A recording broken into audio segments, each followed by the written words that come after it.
Welcome back to the Post Corner. I'm your host, David Igono. I'm joined by former Mountaineer linebacker, JT Thomas. JT, when did you first start to have a fascination or attraction to football? Well, I've always played football since I was 8 years old. I had an opportunity to play for a team, and in fact, the team that I played for had a lot of competitive guys that a lot of people know of. You know, guys like Zach Crockett, Anthony Dean, and quarterback for Notre Dame, Kevin McDougal. So at 8 years old, I had a great team, which was the Pompano Chiefs. At the time that I was a little chubby lineman, so I played offense and defensive line. So since I was 8 years old, I had this fascination of wanting to be good at athletics, and football seemed to be my sport. So, well, first of all, before we get into high school and just your maturation as a football player, did you play other sports? Were you an all-action kid, or were you just more so football's it for me? I was. I played basketball, baseball. I was a pitcher. I would play guard and basketball. In fact, that kind of points out, I played all the leadership roles of sports in terms of the big three. I played quarterback, linebacker, guard, and pitcher. In fact, however, I have to admit, though, when I was a pitcher, funny story is that I had no ball control, right? So I didn't last very long as a pitcher. To answer your question, I played a plethora of sports. Anything that could keep my time occupied is something that my parents made sure we were involved in. So the next question, the natural next question is, did football choose you, or did you choose football? Because you had an inclination, you had an athleticism to play those different sports. Mm-hmm. Stepping into high school is when you start to choose, more or less. Mm-hmm. What was the story with you? Well, to be honest with you, I really wasn't interested in doing anything major in sports. I played sports to occupy my time. It was fun. It was an opportunity for me to be around my friends. But as an older child, I always felt responsible to be doing other things in terms of, and then I come from a single parent home. So that I always found opportunities to try to work and do things of that nature, opposed to focusing on sports. So for instance, you know, when I got in high school, I never took the ACT, didn't take it serious. I had on-the-job training. I used to work for a Home Depot at the time, so I went to school half the time, and at 2 o'clock I went to work for Home Depot. In high school? In high school. Okay. In high school. But throughout my life, I never focused on sports in terms of this is going to be what I was going to do. You know, I was going to be a person who's going to have a job at some point. So I'd almost have to say football chose me in terms of after my senior year. I noticed I started getting all these letters and calls from people wanting to meet with me and see me about playing football. And that's when I had a good group of coaches that said, this is possible, JT, this is possible for you. And it was that instance when I started realizing that it could possibly be something that could help me and my family out. So take us back to just that it's almost like a season within a season between your junior year, your senior year, and whenever you choose whatever school you go to play football. Did you ever see yourself playing at D1 level, or is it more so pragmatic, practical? Who's going to pay for school so I can go play? Right. Well, you know, I always felt like I was pretty talented. In terms of, like I said, I've always had a leadership position in terms of on the field. You know, in high school I started at quarterback, but also started like at DN. Actually, I should say I started at DN when we played tough teams because I was pretty athletic. So it was more so in terms of who's going to pay for it. You know, so I didn't really have a preference per se. In fact, at the time I didn't know of West Virginia. I was being recruited by a few schools, Florida State, a few other schools, and this character, Doc Holliday, who all these kids were talking about, wanted to have a meeting with me. And that's kind of how I started hearing a little bit more about West Virginia, because I wasn't, you know, focusing in on going to college. However, when the opportunity presented itself, I just wanted to know who was going to pay for it, who was going to give me an opportunity. So I always thought I had the skill level to play at Division I. All the guys I played with, they all went Division I. I think the only difference between them, they were more focused in terms of they were going to school and doing what they needed to do grades-wise, while I wasn't. I was more focused on going to school and then working. They had a plan in place. I didn't have a plan in place. But I always thought I could play at a high level. I've always felt that way. So you mentioned Doc Holliday, who is almost in West Virginia. Well, yeah, I mean, West Virginia lore as far as not only recruiting, but just being able to find guys that have done great things on the football field.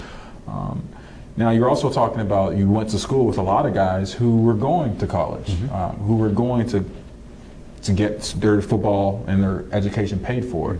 You had to take a slight detour. You had to have a bridge between you and a four-year school, which is a junior college. So tell us about how that opportunity came about. That was quite interesting, to be honest with you. Doc Holliday, when they realized that I wasn't going to be a qualifier in terms of wasn't going to pass the SAT, the route for me was going to be junior college. In fact, I had initially signed with the junior college. I think it was Gulfport, Mississippi Junior College.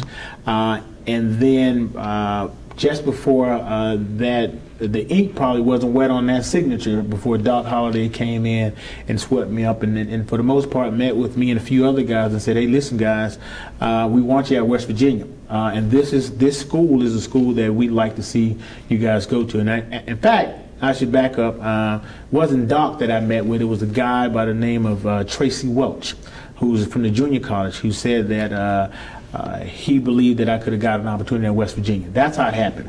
So I met with the guy Tracy Welch, and to be honest with you, what was very interesting about this school was I felt like the school that was recruiting me before, they came in and said, "Hey, we want you to be our quarterback," right?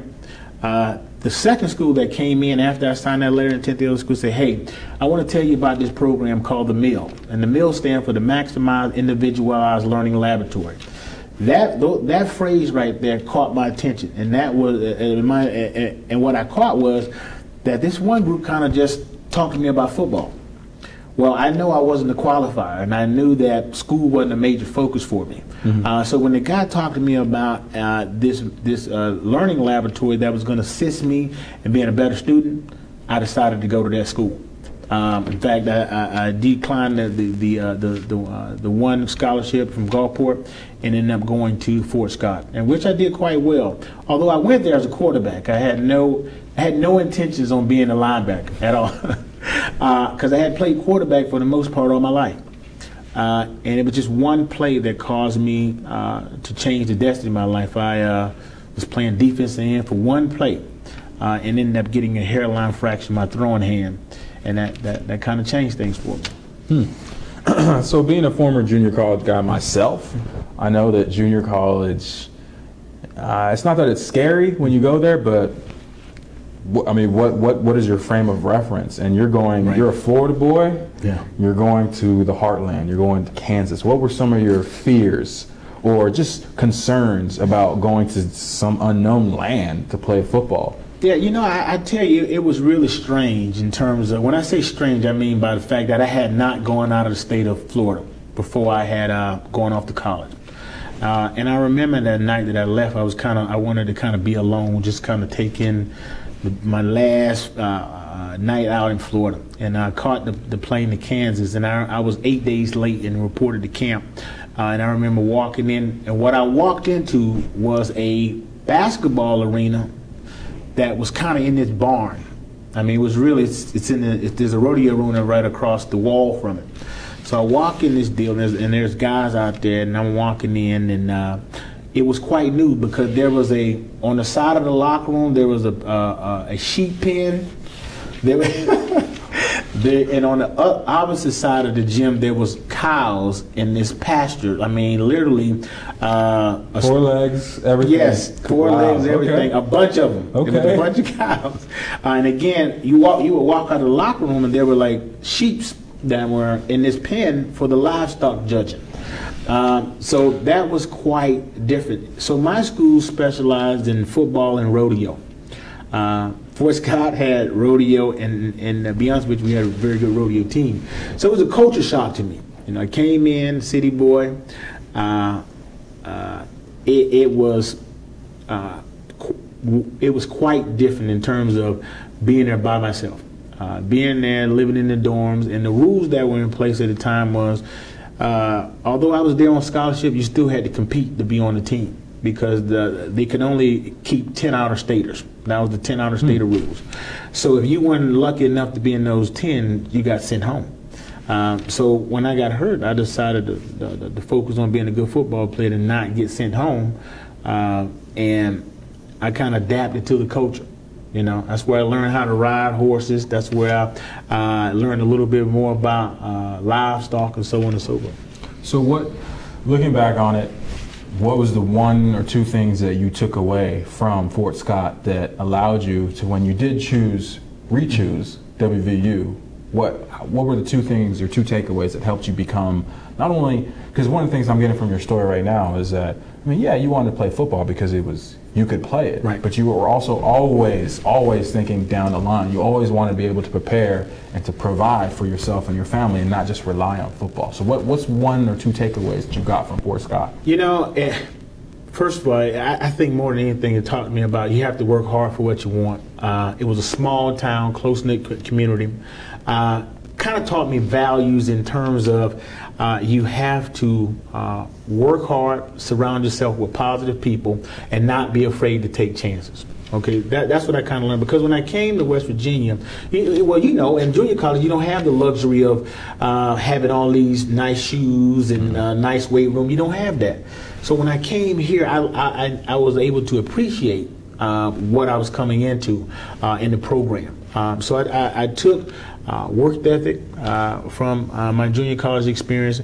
I took realizing and understanding that I had an opportunity that you know, is not easily obtained. And more so than anything, I had an opportunity to change the destiny of my family more than anything. And that was really key for me in coming here and taking advantage of the opportunity that was presented to me. So you finished your 2 years at Fort Scott. Who else is recruiting you besides West Virginia? Why did you choose West Virginia? That's an interesting story. So I was recruited by a bunch of schools. I was probably one of the top junior college recruits coming at the time. Oklahoma State, Kansas, K-State, Miami, Pitt. And I'm going to tell you the people that I ended up taking a trip to. I took a trip to Kansas, Indiana, West Virginia, and Pitt, and Clemson. I went to Clemson on an unofficial trip with one of the coaches who was going to interview for. Actually, was doing an interview that he was having. He wanted me to actually come to that school, and it was at Clemson when I decided to come to West Virginia. I had a night out and decided that, hey, West Virginia could provide all the things that were that I could have got at Clemson. And that's how I kind of went about it. So you touch down in Morgantown. You get acclimated to the team. What was one thing that, whether it was Doc Holliday or Coach Nealon, what was one thing that made you feel like you made the right choice within a week, a day of you being here? Within a week, it was my situation in terms of Doc did a great job of placing me with some great guys. That was Harold Kidd, Jimmy Geary, and Charles Emmanuel. They were three Florida guys who I ended up moving in with day one. Well, my second day here, I was moving in with them. Doc gave me a bag of deer meat, and they gave me a place to lay my head. And that really started a friendship between four guys that's really lasted since then. So that was the first thing, placing me with the right guys. And they were the right four guys for me to be with. And they were very instrumental in me developing here in West Virginia. In fact, I believe I got my first stare or we were in practice one day, and I remember the coaches took notice of me because the way I hit my roommate, Jimmy Geary. He was running a sweep play, and I blitzed from the backside, and I hit him about 5 or 6 yards deep in the backfield. And Coach Nealon was like, where did this guy come from? You know, I was a junior college guy. You know, I wasn't on his radar. But one thing that was cool about it was when I got there, Coach Dunlap let the guys know that he was going to give me an opportunity to compete at the number 2 spot. I thought that was pretty significant for me to come in. These guys had just had an undefeated season. and he lets the guys know up front. We had Puppet right there, Matt Tafoni, and some other guys, and they were willing to give me a chance. And I thought that was really cool about it, because they didn't promise me anything. I like that also, that Doc didn't bring me in saying, JT, you're gonna start. He said, I promise you an opportunity that you have an opportunity to compete, and that was enough for me. I came in and got acclimated with the guys, and everybody was real receiving, and made me feel at home. However, I would say the toughest part for me was my first game here. That was the toughest part, because that was the first time in my life I had not started a football game. Ever. You going back to the Pompano Chiefs. That was the first time in my life that I had never not started a football game, is when I played against Nebraska in the kickoff classic. First time. Yeah, it's a weird, especially coming from a junior college, so you're already on that collegiate level. It's weird coming from a junior college to a four-year school and not immediately starting. Yeah. It's an awkward feeling. Yeah. But even though what that team, that opportunity, obviously Coach Dunlop and Coach Doc Holliday, knew that there was something special about you. What are some of your memories that first season as a Mountaineer? Well, not starting that first game, and I remember I played 7 plays in the fourth quarter, and I made 4 tackles. Right. And after that game, I started every other game after that. That's the only game I didn't start. After that, we played Ball State the following week, and I ended up with 15 tackles. And I remember I never forget it, after that first game here, Barry Hawkins runs up to me. Everybody's excited that I'm having this great game, and I made a big hit or something. And Barry comes over to me, and I had my helmet on, and we're all rowdy, and I headbutt Barry Hawkins. He has no helmet on, and I give the old Owen Smith right there in the forehead. He's like, "Young fella, calm down." But that was really the start for me in terms of I felt real comfortable. I always felt that I could play. But the guys made me feel real comfortable, and for them to give the defense over to a young guy or a transfer guy who did not know the plays per se, in terms of I would always have an issue on lining up. Coach Dunlap used to always get mad. But the problem was, he would give me a minus for lining up, but I would make the tackle, so he'd have to give me a plus. My first year, I led the team in tackles with 125 tackles. I was in the Mountaineer Club because you had to grade out 85 or 95% on tackles. So I did that my first year. So I ended up getting a lot of respect from the guys. And I played well. I felt that I was in a situation that gave me an opportunity to play football the way I like to play it. West Virginia's been good to me. I have to say that my experience here was top notch. Now let's talk about that second year, your senior season. I know it was a rough year, ended rough for you. Yeah. But let's talk about the expectation and some of your memories just leading up to what amounted to be, a decent year. Right. I did lead the team in tackles for a second consecutive year. However, I just was plagued with injuries.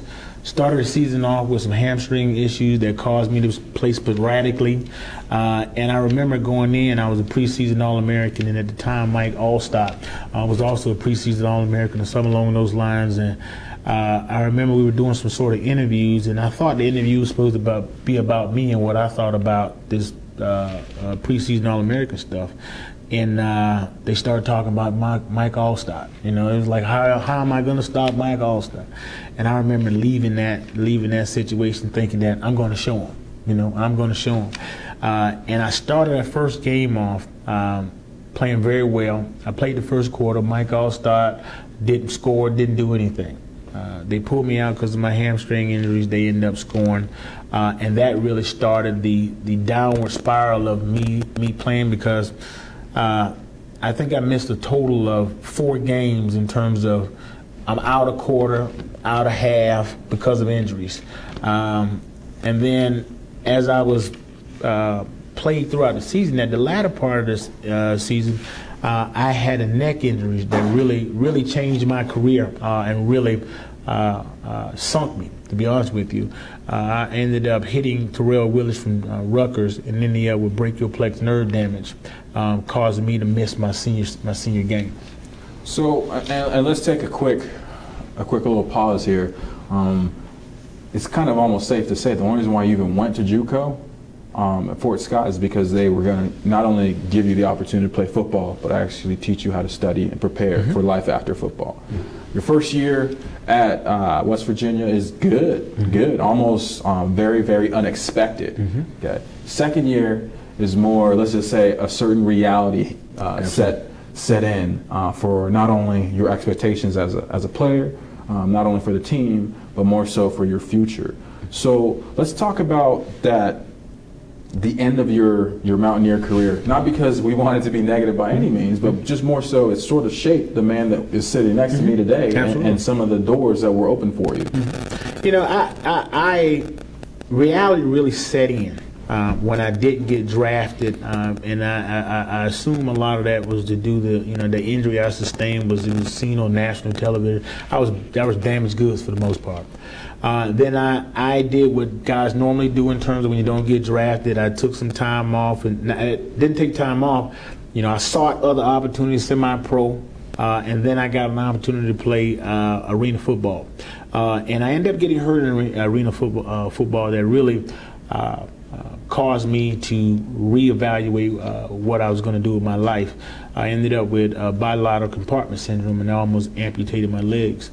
But when all that happened to me, I look at that as a blessing because it really slowed me down and really, as you mentioned, football really was my focus. Early on in my life, education wasn't, but I was going to need education after that injury. West Virginia provided an opportunity for me to come back to school and finish up my degree. And not only did I end up doing that, I got a job working at Mylan Pharmaceuticals, which has caused me or allowed me to move my entire family. My whole immediate family ended up moving to West Virginia in 2001. And since then, I've been really good about sharing my story because I have really grown here. I work at Mylan Pharmaceutical. I sit on the National Board of Directors for the West Virginia Alumni Association. I'm the president of West Virginia Black Alumni Association. So I've been able to grow in leaps and bounds opposed to where I was originally thinking. I didn't look at it as an opportunity, but because of all the stuff that I had gone through in my life and finding my way, I have done a few things, and I've said this to my son, who's a WVU alum also. I have really changed the trajectory of my family. My brothers, who were not, one was a high school grad, two of them were not high school grads. Now I have a brother that's 40 years old that is in college now. I now I had a sister who was a dropout in high school, who ended up getting her high school diploma from Morgantown High School, who also ended up going to junior college here in Morgantown, now resides in North Carolina. She's doing well. So I've come full circle in terms of taking advantage of the opportunity that Morgantown provided me, and really feel blessed and thankful that I'm here. And since then, I've been doing everything that I can to delve into the community and be a part of the Morgantown community. In fact, I think it would be safe to say that I'm a Morgantownian. Now, one of the last points I'll bring up is your son, JT Thomas III. You guys comprise probably one of the more impactful father-son duos that has ever played for the Mountaineers. Without getting too carried away, what does it feel like to know what you did on the field as a Mountaineer, and then not too much longer later you see your son doing the same thing and still playing in the NFL? It's been awesome. I mean, and I'm more so happy for him in terms of, I was able to, first of all, get my life on the right track, and then for him to follow my footstep and play the same position that I played, and get involved in some of the things. We're in the same fraternity. In fact, he and I are the first father-son to be in the Omega Psi Phi fraternity here at West Virginia. And then to have what you just said. I had one of the sports writers, older gentleman, I forget it's Eddie, I forget Eddie's last name, but he said the same thing. He said that he thought we were in the top 5 in impactful father-son combinations. That whole experience was great for me, because if you think about where I had gone throughout my life, my son's always been there, but I've always been gone. So I didn't grow up. He didn't grow up with me. Yeah. You know, he didn't grow up with me, and this was going to give me an opportunity to be in my son's life for 5 years. And coming into this, I told him that's what I wanted more than anything. And I was very blessed to have 5 years, 5 influential and critical years to help him develop as a young man. And I thought we went through the gamut of experiences. And I think we came out on the better side of those experiences, which allowed him to become the man that he is. And I say to him often that I expect nothing less for him and his family when he decides to have a family, because that's what it was all about for me from the very beginning. Working as a high school student, it wasn't because I wanted to. I wasn't working for extra money. I was working because I had a 4-year-old son or a 3-year-old son at the time. And that's always been in the back of my mind in terms of my development and what I was going to be doing. It's always been about providing an opportunity for my son to flourish and grow. I'm more proud of the fact, oftentimes people talk to me about him in the NFL. I'm more proud of the fact that as most kids do, you want your child to live their dreams, right? Mm-hmm. And the fact that he obtained his dream and reached into some of the goals that he's set for himself, I'm more proud of that than anything else, than any football record. I'm just proud that he is becoming the man that we all thought he could be, and that I had enough guidance or steering to be to go in a direction that was open for me. And I think we're in a better situation now, family-wise, than we ever have been. I mean, that must be an awesome, like you said earlier, full circle for you to feel. Last question for you.